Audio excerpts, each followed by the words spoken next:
Okay, hi guys. Good evening. Good evening. So, give me a reaction if you can hear me. I mic check, mic testing to see if you guys can hear me. Mic check. Give me a reaction if you can hear me.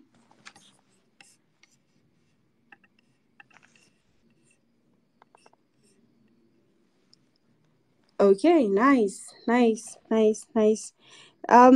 we're waiting for some of our speakers to join in. I see Skylar. Skylar is Lorena. I see Brian. Brian, we are so happy to have you here. I've invited you guys to speak, so please, Lorena, please accept the invitation so that we can start in a few. And thank you guys for joining us today. My name is Faith Kilonzi. I'll be the host for the day. But with me, I have Marianne Mwikali, who is our co-host at the Global Tech Sailors podcast. There's also Rona Joy, who is also with us. And there's also Diana Mongina, who is also a co-host of the Global Tech Sailors podcast. So please... and thank you for joining us. So we'll give it the next 2 minutes for us to get ready, and as people join, then we can start at 9:05. Make sure that you can invite other people to join us. The conversation is, as we said, or as the title states, which is basically decoding tech interviews. And we're just diving deep into what tech interviews are like, and what is the necessity or data structures and algorithms really necessary. And if that's the case, how best can we navigate that? And we are just going to have a very in-depth conversation, and we can't have this conversation without Willie. We can't have it without Brian. We can't have it without Lorena. So I've invited all of them. So Lorena, we're waiting for you to accept invitation to speak, because from my end it's still showing that you're still a listener. So kindly check on that, then we can get started. Please check that for me. I've invited you again, so please check. Yeah. So, Mwikali, I've also invited you to be a co-host just in case of any network issues. We will have Mwikali ask the questions. Mwikali is the one with the name Vodka, but it's pronounced as Vodsa. So, Lorena, I'm still waiting for you to accept the invitation. But we'll start in a few. Yeah. So basically, this conversation is around tech and tech interviews, and we are glad and very excited to have Willie, Brian, and Lorena to be speaking on it. But feel free to ask any questions you might be having on any of the topics or any of the questions that we ask our speakers, or anything that they talk about. Then feel free to put them on the chat. But we'll also have a Q&A session at the very end. So maybe we can get started since it's time. So we'll just start with a quick speaker introduction for the speakers to tell us who they are, where they were, their work experience, technologies they use, and any kind of introduction that they might want us to have as the room, basically. So we can start with Brian. Brian Barmao, please feel free. Hi guys. Hope you can hear me. Yes, we can. Okay, thank you for inviting me to this Twitter space. I'm a good friend to Faith. I think at one point we almost got to work together, but when I was getting out of that place, she was coming in. So I've been in the tech industry for about 10 years, and majorly I've been doing software development, software engineering. I've been in the banking sector, in startups to that deal with health, majorly health and the financial sector. So I've been able to work with different technologies, languages, but majorly I've been using C#, JavaScript, and Java. So I think that's a brief of my background. You'll still get to speak more. Okay, thank you, thank you. That was Brian Bamau. Yeah, you can you could see even from the introduction that feel free to go and stalk him in other social media platforms and especially LinkedIn and Twitter as well. But that's basically him. We'll come back to you. So we can move to the next introduction, to the next speaker, Willie. You forgive me, right? So feel free, go ahead. All right. Good evening, everyone. My name is Willie Masharia. Currently, I'm a software engineer at Electron Payments. So Electron Payments is a payment company that power digital payments, and also we create value-added services for big retailers and also tier one banks. I'm a computer science graduate from the University of Cape Town. I graduated there in 2019.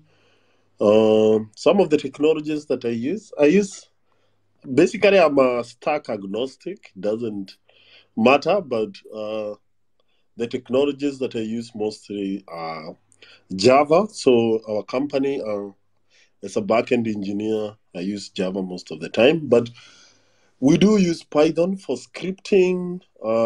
I do create a lot of RESTful web APIs, and also I'm one of the cloud engineers who create platforms, to help developers to speed up their development, and also containerization technologies such as Docker, EKS, all those kind of stuff. So I'm looking forward to have this conversation with everyone.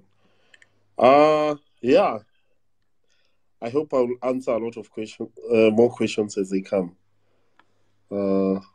Faith. Absolutely, absolutely. Thank you, Willie. Thank you. So Willie said you're based in South Africa. We'll come back to you on that. So we'll move to the next introduction. Lorena, Skylar, please go ahead. Introduce yourself. Hi, hello. So my name is Skylar Lorena. I'm a full stack and Android software engineer, currently working as a technical mentor for Moringa School. So I have 3 years experience in the tech industry, working with Java, JavaScript, React, and Ruby on Rails. So I'm really excited to be engaging with you guys today. As I can see, there's a lot of Java developers here. So yes, thank you. Back to you, Faith. Nice. I like the fact that you mentioned Java and the fact that we're talking about data structures and algorithms. I don't know if Java is one of the favorite languages when it comes to data structures and algorithms, but yeah, we'll get to that. So this is just a follow-up conversation with an episode that we did at the Global Tech Sailors. Please make sure that you follow us on Twitter. We're also available across various streaming platforms, including YouTube. So one of the conversations we were having recently in our recent podcast episode was about data structures and algorithms, and the question, we're just trying to answer the question that are they necessary for tech interviews, and how can they be structured to make sure that people are maybe passing them for a start, or how can people prepare towards them and all that kind of thing. But before we get to the core question, we can now we can just have our speakers tell us their experiences around data structures and algorithm questions and their general experience in tech interviews. So maybe we can start with Willie. Willie, please, you can go ahead and tell us your experience interviewing in tech. Yes, I think that's a very interesting question because I have had a couple of experience. So I'm just going to highlight some of them which are great. So my first interview I did was in 2018, and it happened that Facebook they were recruiting in Cape Town, and they came to our campus and they decided to do interviews. So we were going one by one, and I just got into the room, and this guy tells me, "Can you traverse a binary search tree, on a whiteboard?" And personally, I had not actually. We had. I think it was only like 2 months after knowing binary search tree, so I struggled a bit and stuff. But he gave me, after the interview, every participant who was interviewed was being given a very big book. It's called Cracking the Coding Interview. I don't know, some of you might have heard about it. So we were given that book. Unfortunately, that time Facebook didn't take me, or they told me continue upskilling and stuff. And then it came to sometime in 2020. They interviewed me again. I went from stage one. Stage one, the interviews are very easy. I was able to go to stage two. Stage two, I think it was a very, very hard. I was given a very hard read code question. It was about using some backtracking algorithm. I didn't manage to crack it, so it didn't go through the second time. Then it happened that my current company, which I work, they do ask us those data structures question, and they were not that difficult, for them. So that one I managed to be able to crack it very well, and I got in. Yeah, but there are a couple of places where I keep trying to get through. I remember last year trying to crack the Amazon second round of interview. The first one wasn't very hard. It was the first one. I think it is the nature. The first round of interview are usually very simple. It's like, can you reverse a tree? Can you do this and this? And then the second round of interviews where I think where you need a lot of preparation. And I don't know. I'm looking forward to sometime I'll be able to to crack the second round of interview in one of these big companies. Yeah, that's my experience. Faith. Thank you so much for sharing your experience. I mean, I think sometimes, most of the time, when we only sometimes we only talk about the ones that we got through, but thank you for showing us that, yeah, it's possible to get the interview, and it's also possible to pass it or not get it. And it's a good conversation. We'll get into the details of how we can best prepare ourselves, and also once you get the interview, how did you go about it and all that kind of thing. But thank you so much for sharing your experience. So moving on to our next speaker, Brian, you can feel free to share your experience interviewing in tech, and especially when it comes to data structures and algorithms.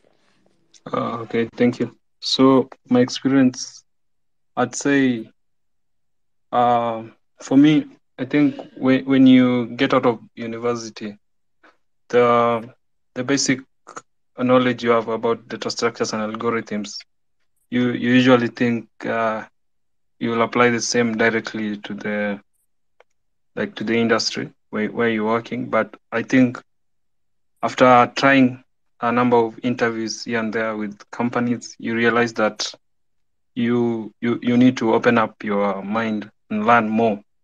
Like, it should be more practical, and like you have to do it practically and understand like data structure and different algorithms for you to be really good at them. Because I think in campus it was majorly theoretical. You'll just hear about a certain data structure, but rarely will you put it in practice, because most of when now we got into the job market, most of the things we used to do were crude applications, things that you didn't really do the like analyzing data, converting them to different ways. So I'd say that at first for me it was a bit challenging because you'll just go to the interview and then you'll meet very weird questions that you think you knew, but after you go through the interviews, at the end of the interview, you ask maybe the interviewer how you did. He'll just give you feedback that you need to improve on this and this. And I think I've done a few interviews. The most prominent one I tried, or I went like to the first stage, I think was Microsoft. When they were doing there's this, not, yeah, I did the one for Microsoft and it really opened up my mind. And I've done a few for a few companies in the European market. And I think it opened up my mind on what I need to look at and what I need to improve on. So I'll say it's a process. It's not that you wake up just get good at data structures and algorithms, because we don't all have that knowledge in it.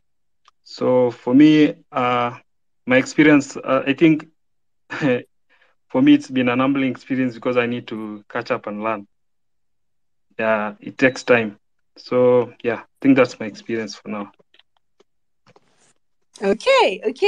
Thank you, Brian, for sharing that. I think I remember when you were doing the Microsoft Leap one. Yeah, for sure. Yeah. So then we can move to Lorena. Skylar, please go ahead and share experience with data structures and algorithms and tech interviews in general. Thank you, Faith. I've been through several tech interviews that have obviously tested my patience, my mental health, and my abilities in general. So I'll just focus on Android development because that's what I've had the most experience with. So in my experience, project-based interviews are more relevant to my line of work, since that's where I get to showcase my skills in a more practical way. And I remember my first interview was they sent me an assessment via email, and I was supposed to create a simple weather app. So of course I felt, oh, this is so simple, and I worked through it until it came to the bit of API integration. And being just a fresh graduate, I realized, oh, I really do not know how to integrate an API correctly into this weather app. So I used some bit of resources here and there, managed to get through, and then progress to the next round of interviews. So this is where the tricks came in, because the next one was a DSA interview. So there I was sweating, of course, wondering, am I really doing the right thing? Because I remember the question that they brought was, it was similar to the FizzBuzz sequence. So once I saw it, I was like, oh, this is easy, manipulation of arrays, whatnots. And once I started, I just realized imposter syndrome has kicked in. I'm not sure what I'm doing is the right thing. So obviously I did not progress to the next level because utatanishi hapa na pale. But yes, my experience was generally also a humbling one, because it made me go back to all these concepts which I thought I initially had mastered, and I came back to review them just so I could improve on my next ones. So I'll just share that experience for now, but it was really an awesome one. Yeah. Back to you, Faith. Okay. All right. Thank you for sharing that with us, and thank you. I like the fact that you actually introduced an aspect that we really would like to discuss about, which is project-based interviews versus data structures and algorithms. So maybe now this is a point where we don't necessarily have to go through all the speakers, but any speaker can just go first, or anyone would like to take that question. So maybe we just start with what would you say now is the importance of data structures and algorithms in tech interviews, and why do you think they are so important? And if you are given a choice between maybe a project and a data structures and algorithms questions, which one would you go for and why? So we can just start from there. Based on your experience, would you go for a project-based or a DSA interview, and why? And why do you think one is more important than the other, or how can you have both of them? So, anyone would like to go first?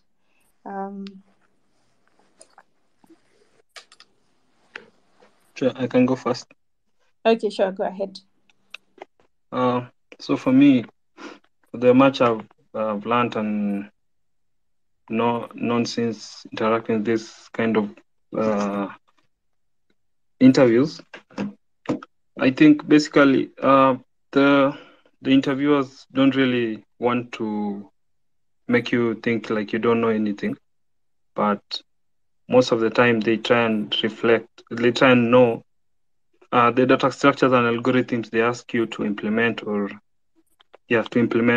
basically they want to know if you really put an effort in learning the basics of like computer science.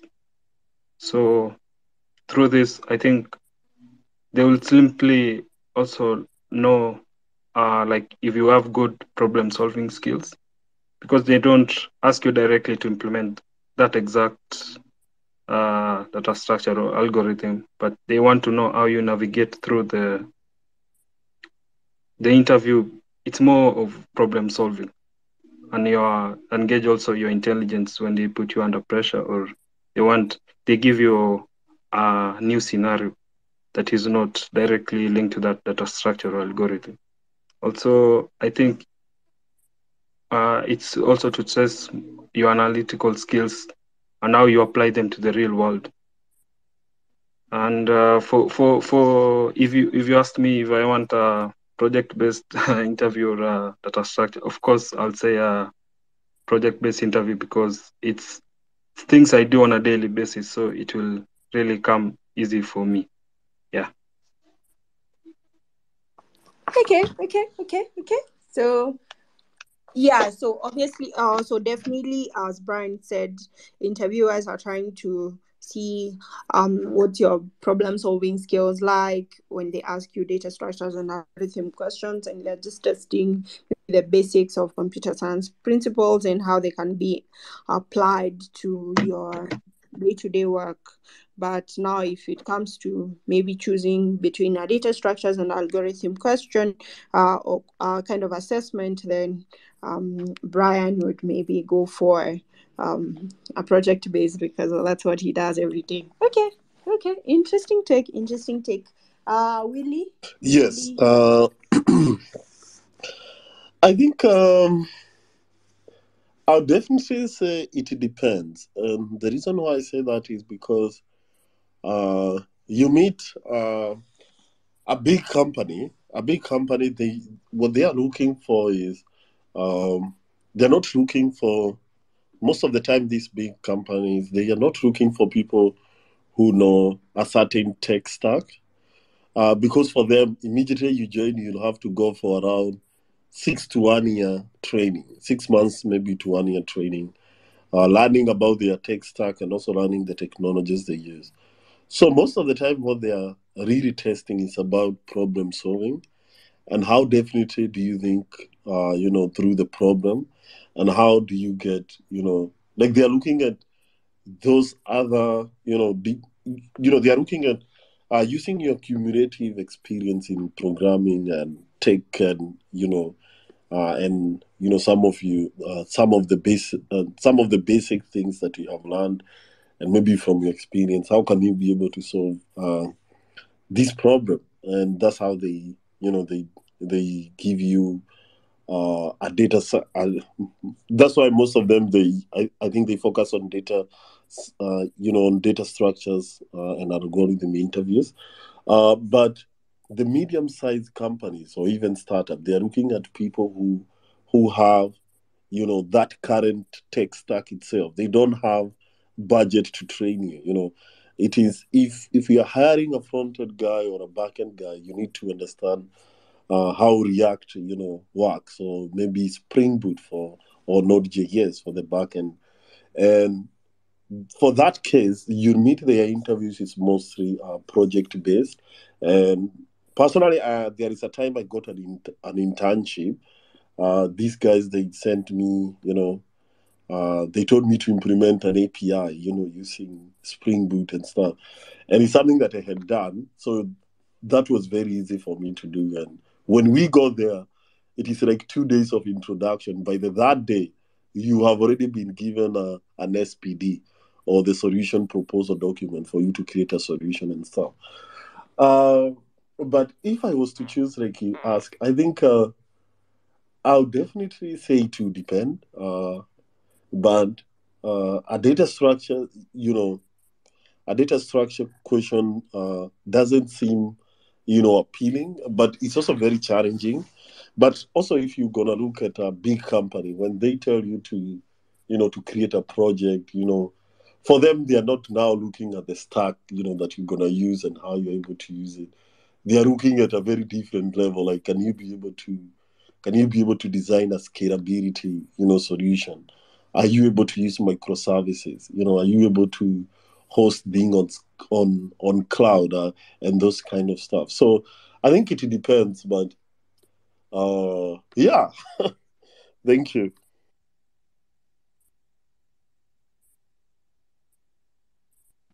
Okay. I like the fact that you added an aspect of how the interviewing technique and procedure maybe differs between a company that is medium sized and another one that is mostly maybe big tech, for instance. So for a startup, it would be more focused on making sure that you have the skills because they don't have the budget to train you. But for a big tech company, they want to test you on the fundamental principles of programming and computer science, so that once you get in, then they can train you on the specifics of that role, which is usually very uncommon in smaller sized companies. Very, very, very important insights. I like that. Um, this is just to our listeners. Feel free to ask your questions on the chat. We have a thread under this space to make sure that you can have any. You can put your experiences and your questions there for our speakers and everyone on the team. So maybe now we can move to another question that I wanted to ask Lorena or Skylar, then starting with her, then we can move to the rest on based on your experience so far. What do you think are some of the common data structures and algorithm questions that interviewers tend to ask? Like, what are the non-negotiables? Because we've already established that these are very important, but what are some of the basics that everyone should know, whether they have a computer science degree or they are learning from scratch? Do you have any specific questions or specific maybe principles that you might have on the same? We can start with Skylar. Thank you. So thank you, Faith. So of course, data structures and algorithms just revolves around basic data structures, we may say, like arrays, graphs, linked lists, and so forth. So when you understand the core fundamentals of algorithms like sorting, searching, and things like that, you're able to build effective and scalable software. So, of course, Utapata, a lot of questions is revolved around those basics. Yeah, from my experience. Also, I wanted to answer a bit of that question, the previous question that you asked. So, yeah, in as much as project-based interviews just allow you to demo your skills more practically, I feel like DSAs just weed out applicants who lack the skills required for these positions. So they give a more accurate assessment of a candidate's abilities. In my case, of course, if they gave me the DSA interview first and then gave me the project-based interview later, they would have weeded me out a long time ago, because they'd have said, oh, this person was not able to translate the concepts for DSA into this assessment, and for that reason, we're going to eliminate her. But you see, it's comme ci comme ça, because at the same time, I was able to translate the concepts to a full-blown project. So it kind of varies. So I do agree with Willie, kind of varies, because for you to be able to work with real-life problems and solve them, you need to also have the core concepts of programming, which is in essence DSA. Back to you.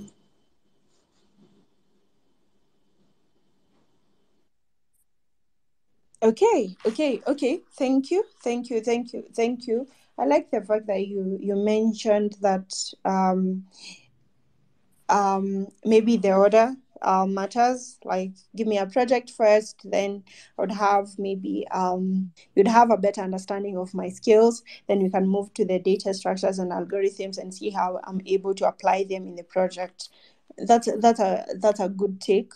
I also like the fact that you mentioned something about the basics of data structures, like someone being able to know linked list, how to implement them, arrays, and the basics of data structures and algorithms, which usually tend to get repeated most of the time in the in interview settings.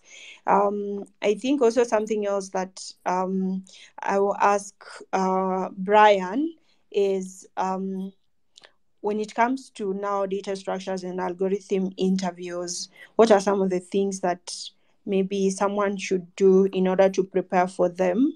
And maybe based on your experience, what would you advise someone who wants to prepare towards data structures and algorithm tech interviews? Okay. So I think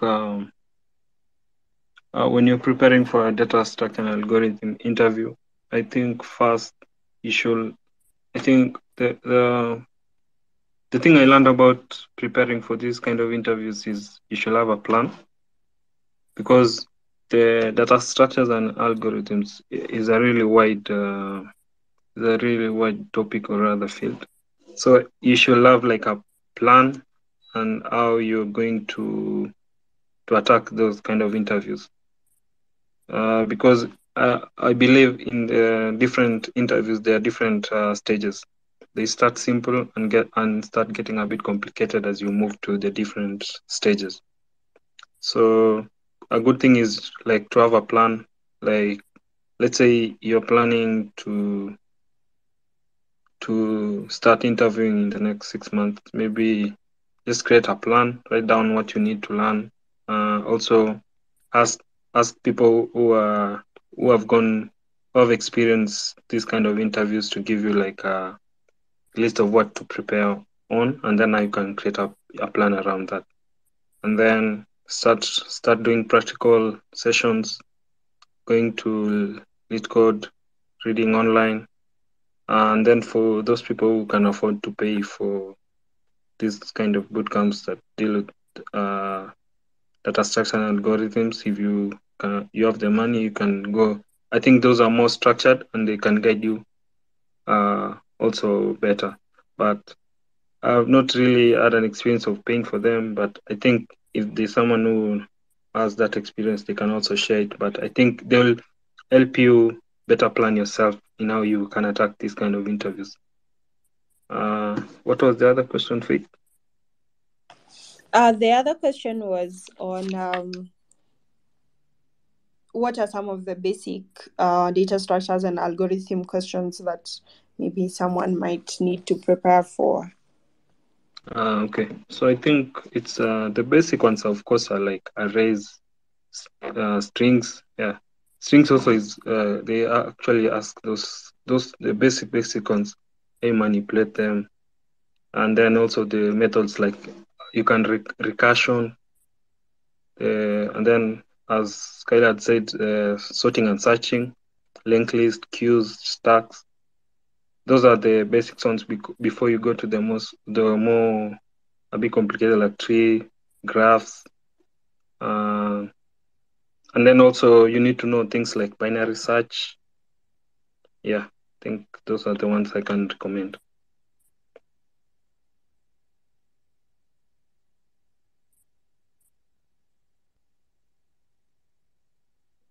Okay. Thank you so much for those recommendations. So I hope you guys are listening and you're hearing what our speakers are saying. According to Brian, one of the things that you need to do is prepare as early as possible. Have a plan on how you want to go about it. There are a lot of resources and a lot of sites that you can learn, or you can prepare for data structures and algorithm questions, and you can also have even pay for a premium or maybe a lead code premium to be able to get, maybe if you're interviewing for Facebook, what is Facebook testing, what are some of the key questions that maybe are being asked. Then he also talked about the key some of the key basics questions that you might find, such as strings, binary search, trees, and arrays most of the time. So now moving on to, as we maybe finish this first part, moving to Willie, I wanted to ask, when you are preparing for your interview, you mentioned Amazon, you also mentioned Facebook and other companies that you've interviewed for that required you to do data structures and algorithms. What are some of the resources that you made use of? Like, what are some of the sites that helped you, and or books or videos or YouTube links and those things, or like channels and all that?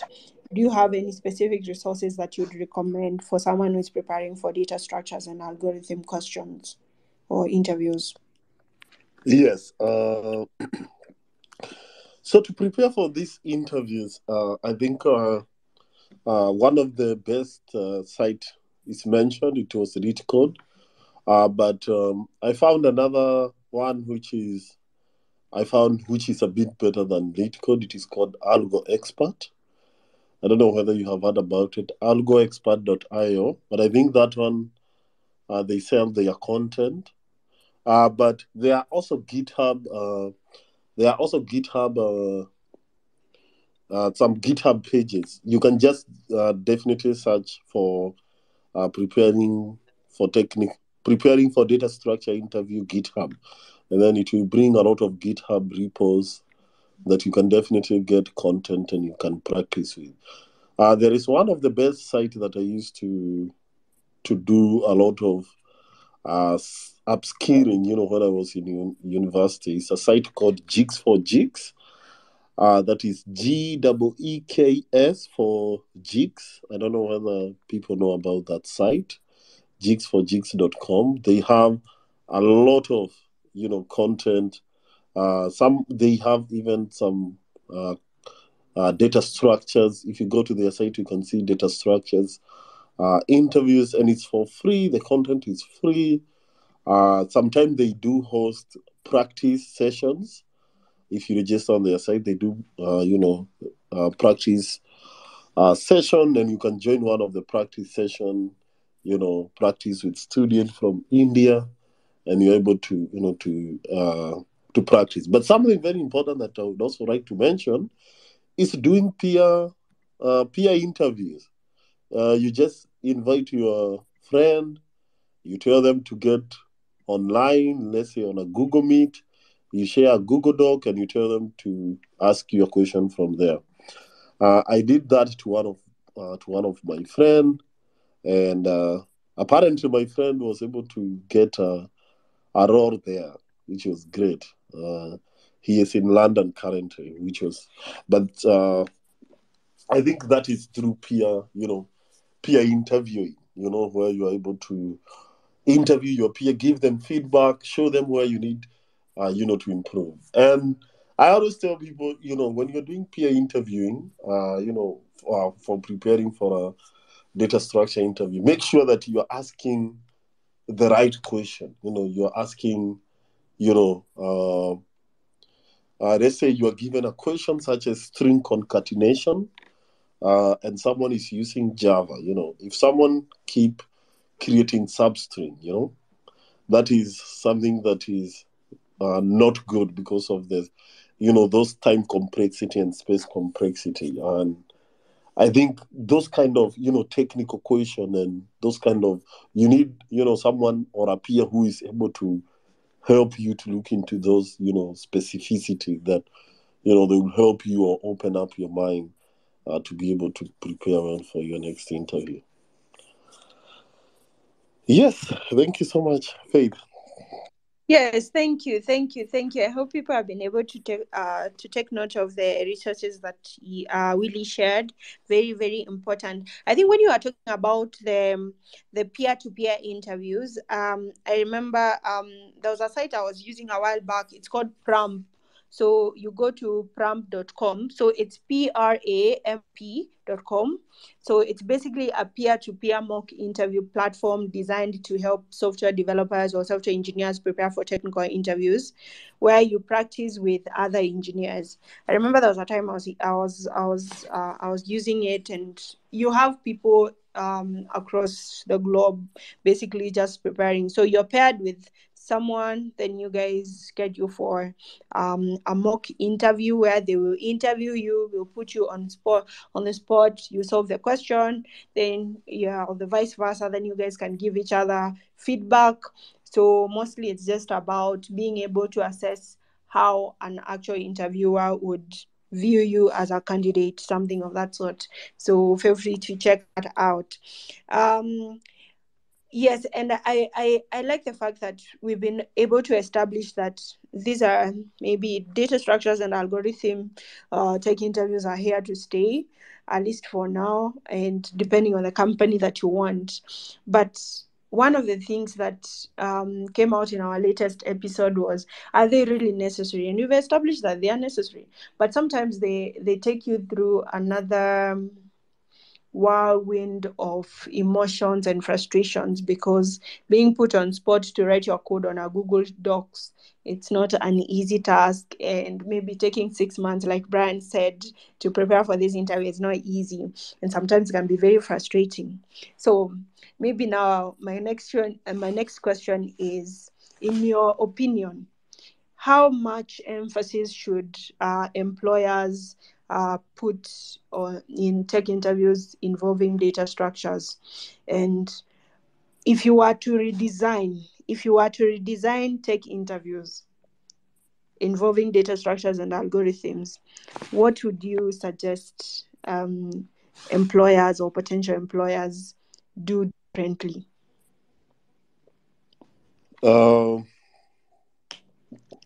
Maybe I can add on that before my other speaker comes. Sure. I think there is also something that we forget, not we forget, but maybe, from some of the experiences and conversation I have had with people, is that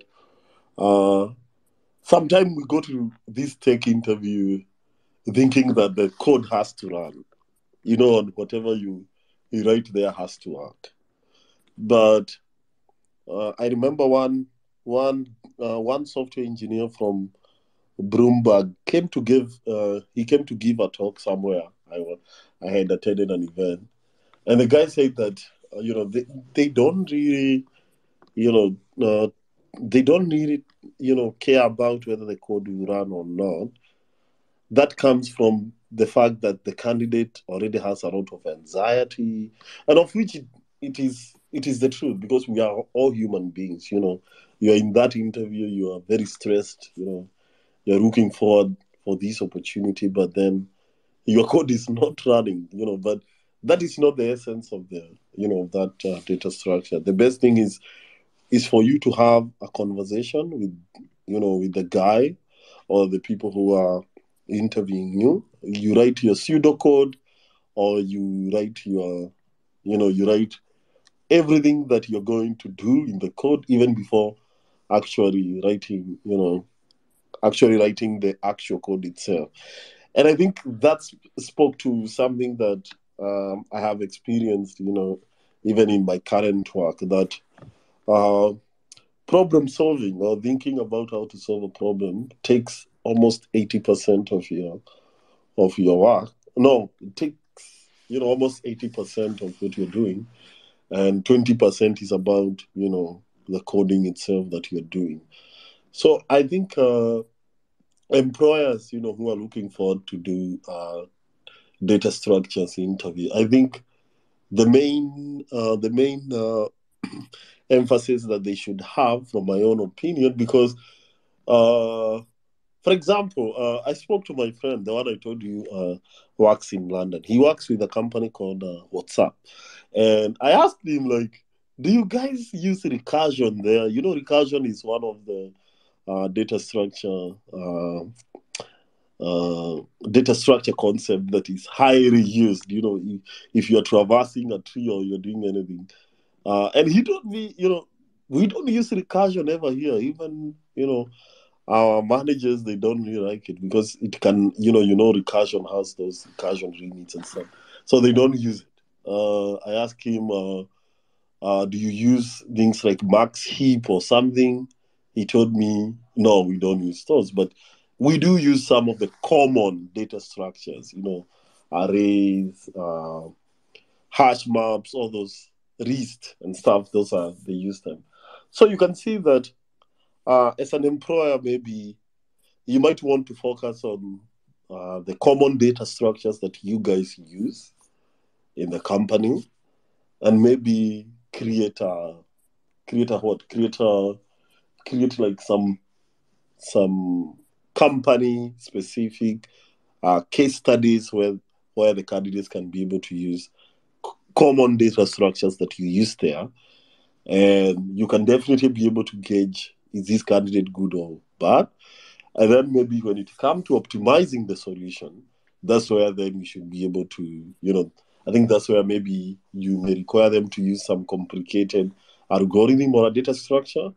But I think that shouldn't, carry a lot of weight, on the interview score and stuff. So that is my opinion.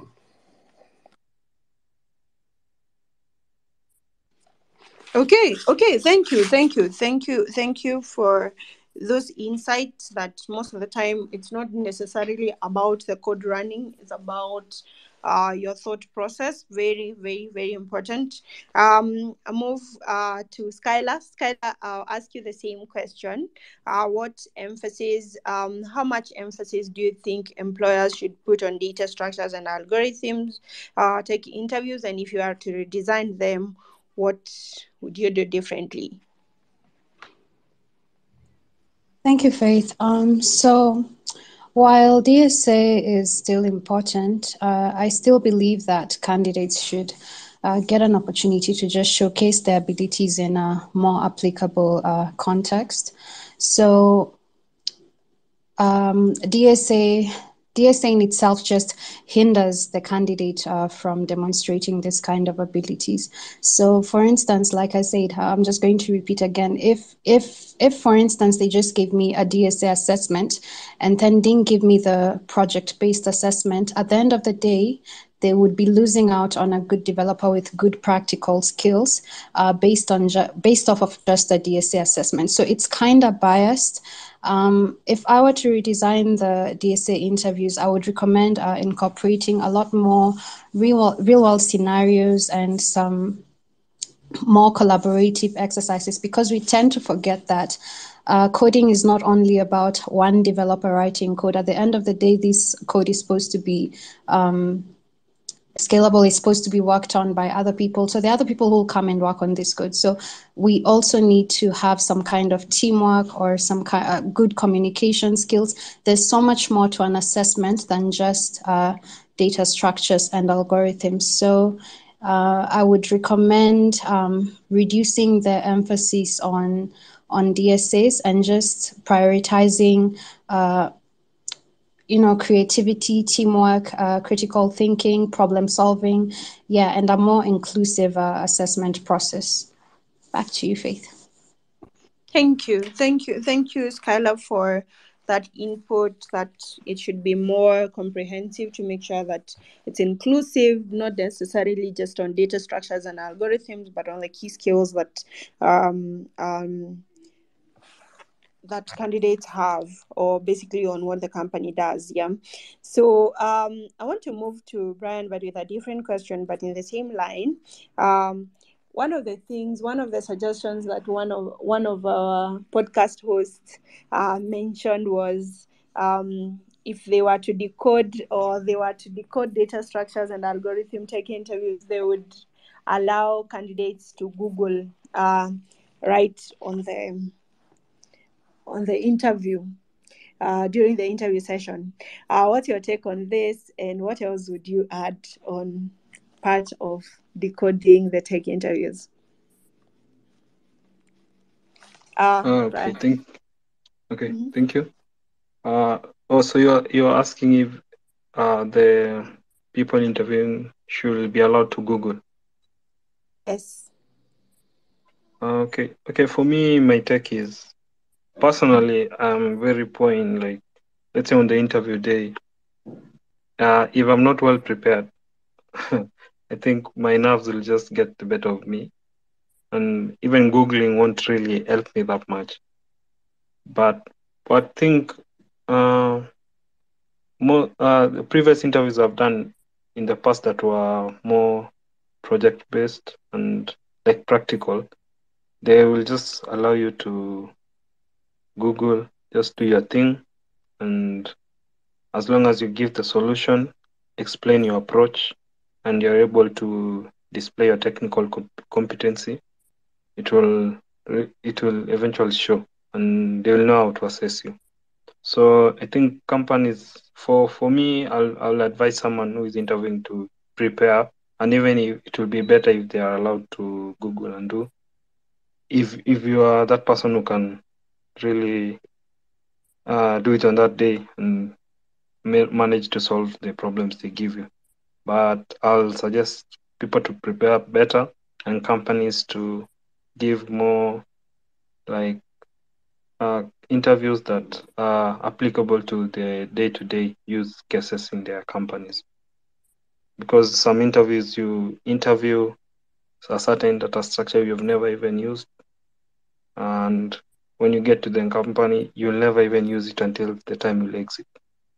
So I'd say preparing better, and also giving the candidate resources that they can use to solve that certain problem they give them, it will go a long way. Because even on your daily, when you're doing your work daily, you do a lot of Googling, and currently you use also ChatGPT here and there. So it won't harm, because they will still use that, and they will also need to collaborate with other people. Yeah, so it's resources they'll use eventually. So as long as they have shown their competency, I don't see any harm. Back to you. Thank you for that, Brian. And I like the fact that you said that if companies want to test a potential candidate on their competence, then one of the things that they should focus on is being able to test them on maybe one of their day-to-day use cases. If the company deals with payment, can you test me maybe on payment integration, or something that is hands-on and it's applicable in your company, not just on a data structure that I might not apply ever when I finally join your company. Very, very, very important. So at this particular point, I would like to take this time to invite our listeners to ask any questions they might be having to any of our speakers. Then we can wrap this up in the next 10 to 15 minutes. So as a listener, if you want to ask a question, feel free to write it on the chat, but you can also request to speak. So you can request to speak, then we can give you a chance to ask your question. Do we have anyone with a question? Feel free to ask now. So just click on the microphone, then request to speak. Then I'll give you a chance to ask your question.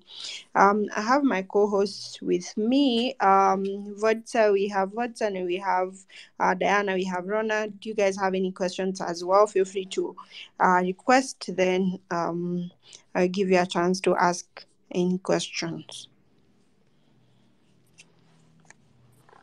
Anyone with a question based on what our speakers have talked about? We have a question from Rona. You asked, can you get a list of the mentioned resources on this thread? Yes, I took note of those ones, so I'll be able to update them after the session. I'll update the list of the resources that were shared on tech interviews and update them. Anyone with a question for our speakers?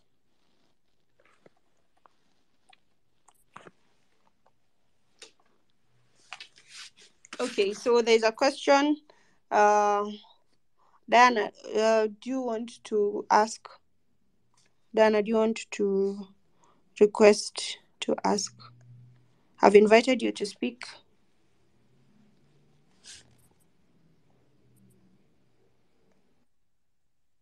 Yes, Rona, you can go ahead and ask.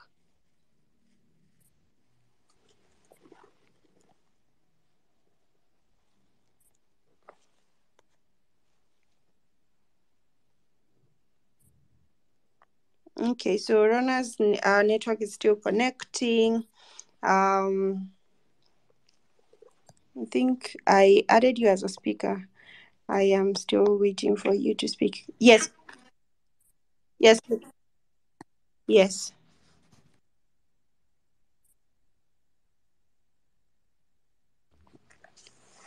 Yes, we can hear you. Please go ahead.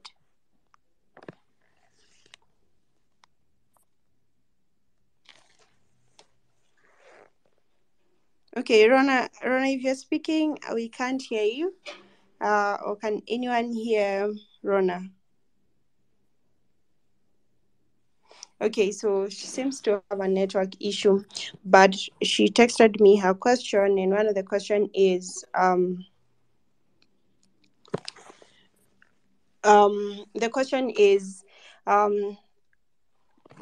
any of you speakers can take it. Skylar, Willie, or Bama, or you can free to take it. So one the question is preparing for tech interviews or any kind of tech interviews that are live is sometimes can be very frustrating, and sometimes you might have anxiety. How do you deal with the anxiety that happens during the interviews? Like, how do you deal with that?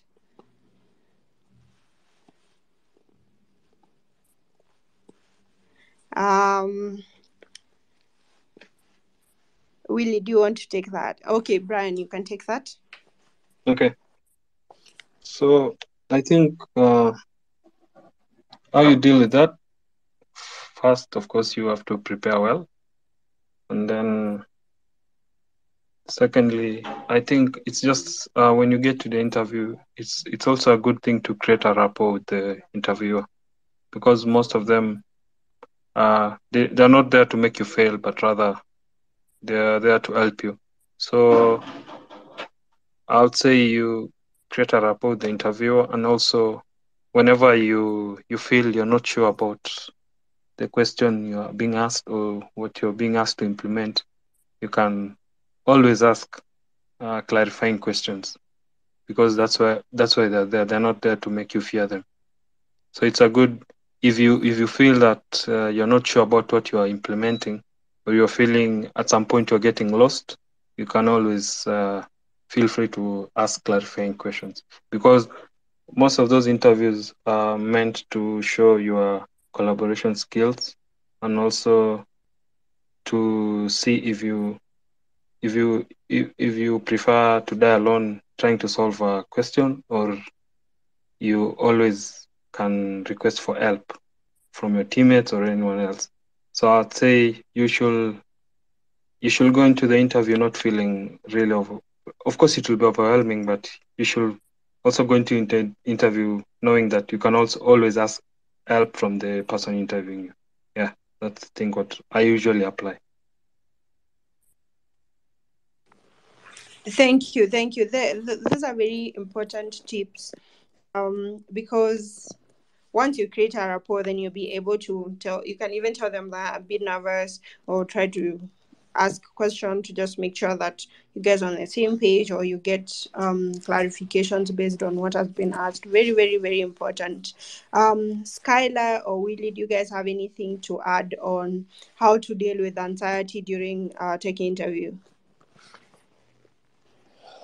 Yes, I think, like Brian said, I think creating a rapport with the interviewer is very good. I think also have something I did was like for remote one, I have like a glass of water, or you know, a bottle of water near me, such that I can. I see people laughing, but it somehow helped to reduce the anxiety. Then breathing in deeply and out, yeah, it does help.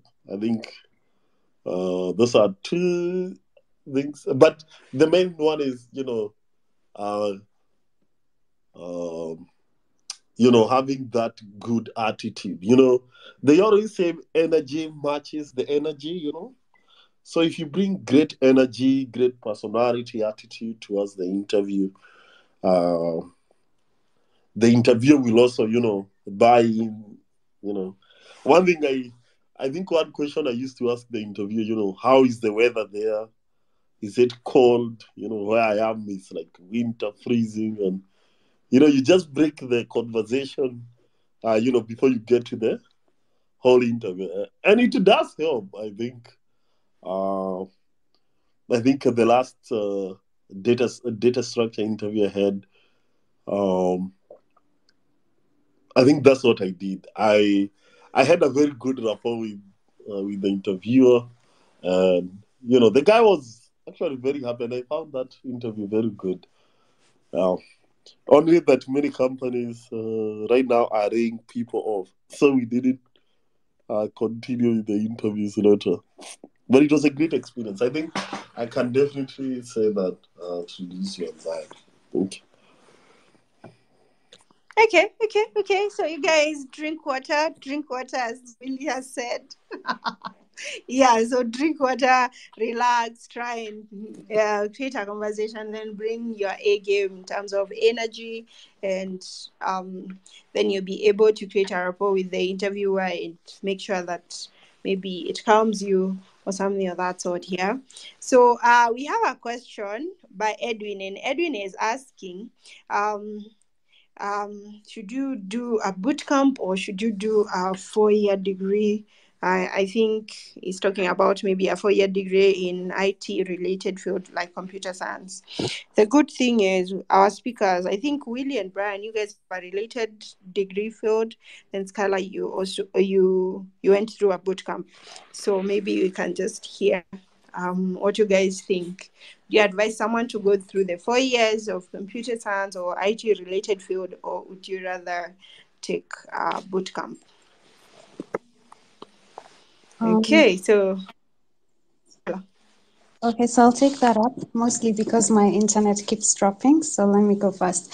From my experience, I don't have much to say on the degree bit because I do not have that. But from the boot camp, what I feel is I've had much time to grow. So by the time, let's say Brian is starting out his degree today and I'm starting out on my bootcamp today. So by the time I'm done with the 6 months, Brian will still be slightly behind, but I'll have much more time to grow. In my experience, I feel that me choosing a bootcamp in place of a degree has given me much time to grow and develop my skills up to this far. So from here, I can pick up and either add on to the bootcamp with a degree, or just keep upskilling. But in my experience, I would say it's been enlightening and it's been a great journey.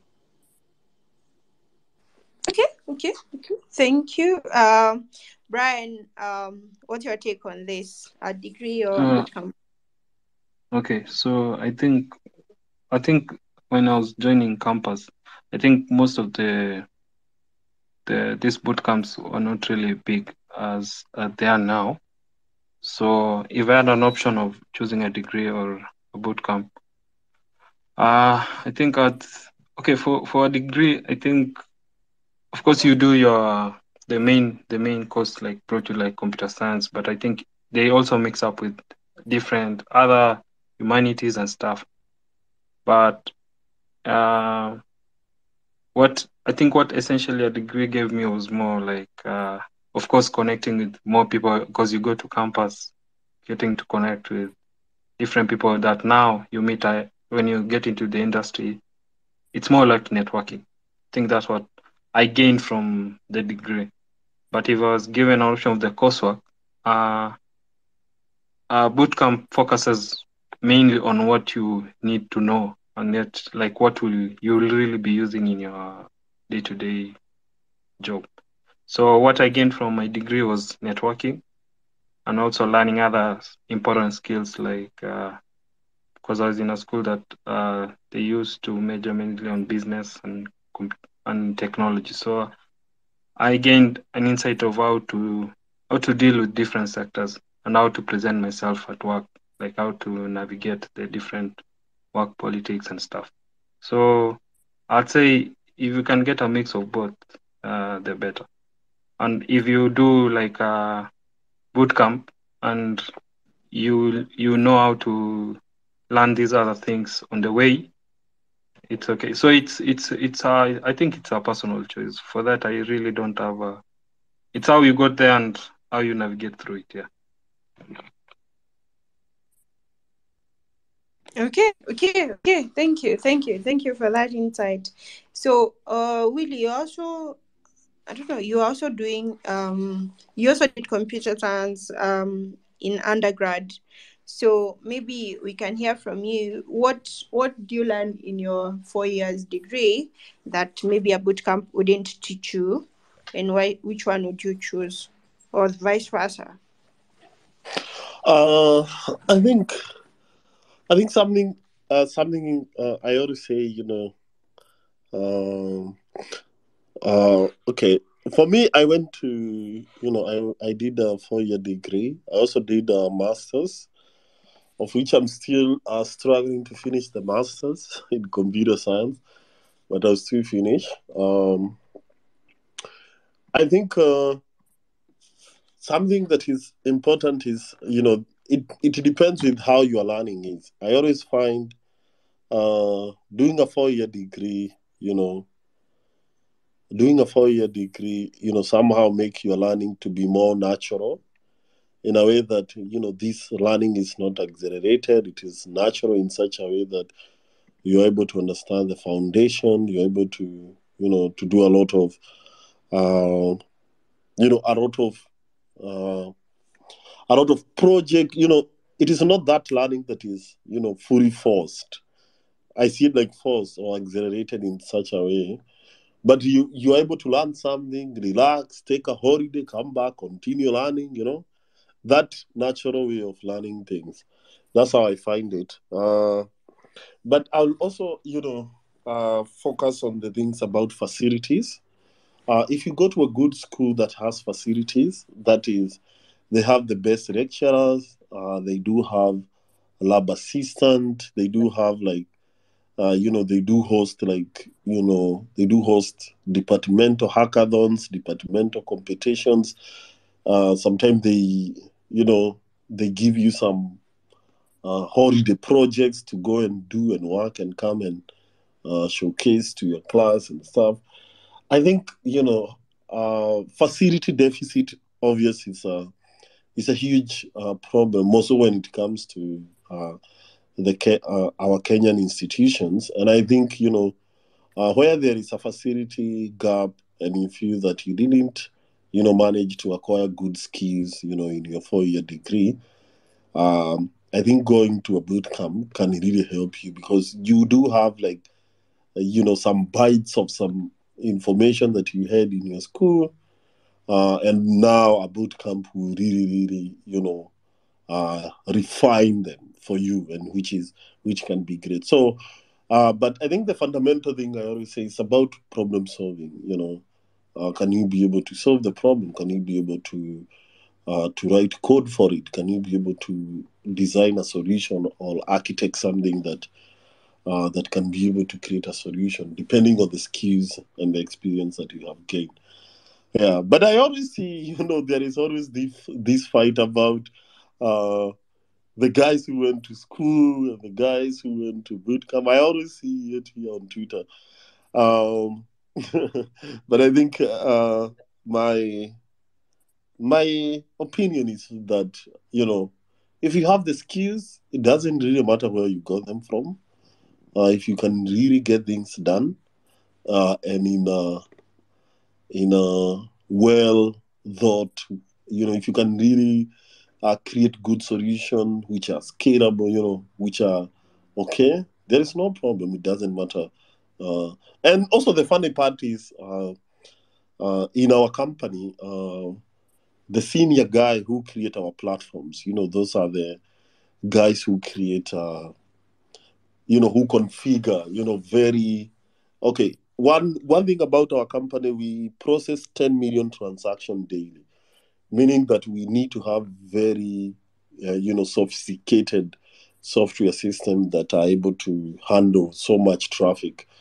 And the guy who created some of those, like our Kubernetes containers, our CI/CD process, that guy didn't go to school. He is a high school graduate. He completed his high school, started working in tech, and now he's a very senior guy there. So as I say, it doesn't matter where you get the skills, so long as you can get the work done well and good. Yeah. Thank you for that take. Thank you. There's also, let me read something that was posted on the chat. As of the degree versus bootcamp, Diana says that degree will mostly gives you the theory and the fundamentals of that. Then the bootcamp is directly on projects. And let me also say it also depends on the bootcamp that you've attended. Very, very important. But she also thinks that programming is not taught. You have to do most of the work. So even if you even if you choose either of the two, you must still put in the work to develop the skills that you require to be a great software engineer. Very, very important insights. I want to just take this time actually to thank our speakers for being here with us and sharing their wonderful experiences with us, being able to give us insights which I'm sure are very useful and very helpful to our listeners and all of us here mostly. So maybe as we finish, as we conclude the space, one of the things that I wanted to announce is, for us, the reason why we are having this space is we recently created this podcast to basically just walk the journey of tech with anyone who is in the industry and who is coming up, and anything that, and just start these conversations to just make sure that for the people that are either doing boot camps or are already working, have maybe partners to sail through this tech industry with. So we are called Global Tech Sailors. We are a group of 4 ladies, and mostly we work in tech. So feel free to check out our podcast. Follow our podcast at GTech Sailors here. We are also available on Spotify, on YouTube, on Pocket Cast, and various podcast platforms. For the YouTube gang, we will be bringing video content very soon, so make sure that you check on that. We have the link to all those on our bio, so feel free to subscribe or follow depending on which streaming platform you prefer. So now that we are almost finishing, or we are done with this space, we want to thank our listeners for asking the questions, for engaging with us, and for coming. So feel free to follow through this conversation with our speakers, follow them on their platforms as well. We have Skylar, we have Willie, we have Brian, so make sure that you follow them as well. So maybe we can have a parting shot from each of our speakers and call it a night. So let's start with Skylar. Give you a parting shot and let's wind up. All right, thank you, Faith. And thank you, everyone, so much for tuning in. So, in general, my advice would be for you to prepare in advance. By preparing in advance, I mean tackle as many DSA questions as you can, build as many projects as you can, just put your skills into practice. And then at the same time, while you're going for the physical interviews, be sure you're researching the company that you're applying to, and also make sure you have outstanding communication skills, because at the end of the day, you may have the good skills, but you do not have a good way to sell it. That is your presentation skills. So have proper soft skills and have proper coding skills. At the same time, do not be afraid to also ask for feedback from your recruiters. So after the interview, even if you feel that you did not deliver, you could always ask for feedback, which will help you improve in your next interviews. So it's always an opportunity to learn and grow. And as always, rejections are many, but eventually we get there. Thank you, and back to you, Faith. Thank you, Skylar. Let's move to Brian. Okay, I'd like to say thank you for inviting me to this. And to add on to what Skylar said, I think preparation is key, and it's always a learning process. So don't feel bad when there are many rejections, but you can always request for feedback and improve on what you have on what you had learned already. Yeah, and thank you again. Thank you so much, Brian, for coming in. Willie, please go ahead and give your parting shot. Yes, thank you so much, guys, for coming. I think what I can definitely tell everyone is keep refining your craft. As they say, Rome was not built with one day. It was built, or it takes time. So keep practicing. Keep working hard on your careers or in your craft, and you get better in it. If you go and do a data, if you haven't done one data science, data structure, sorry. If you haven't done any data structure interview, it will be good for you to get started. Maybe you can even get a friend to start, check how they are doing it. Sometimes there are companies who love doing hiring clinics or hiring workshops and stuff. You can attend them whenever they are hosted. Just go there. Even if it is the first time, go there. I always tell people, be courageous to be imperfect, because that's how you get started. Go there.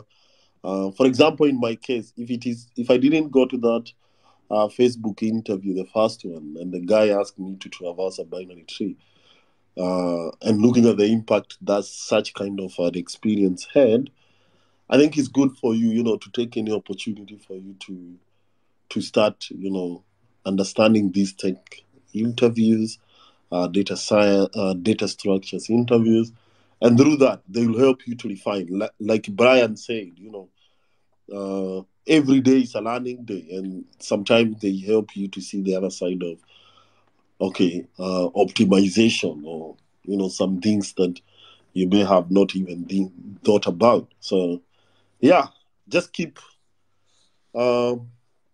pushing. Yeah, that's my parting shot, Faith. Thank you. Thank you, Lee. Thank you, guys, and thank you for the insights as well. So, for me, one thing I've gotten from this space, I feel challenged and I feel inspired at the same time because I believe that's not easy, but it's pretty much doable. We just need to be able to prepare and also keep going. Thank you. Thank you guys. Also, thank you, Brian. Thank you, Willie. Thank you, Skylar, for showing up to our very first. I know I invited you guys when it was very impromptu, like yesterday, 2 days ago, and you guys still showed up. Thank you so much for saving our faces. And also, thank you guys for listening in. Feel free to ask any questions to our followers, slide in their DMs, and get any kind of guidance you might need. Give us the suggestions also on what we should talk about in our next one. And thank you. Feel free to share any insights that you've gotten from this Twitter space and tag the speakers as well. Thank you guys for coming in, and feel free to drop off and have a good night. Bye. Bye. Bye bye. Bye, Bye. guys.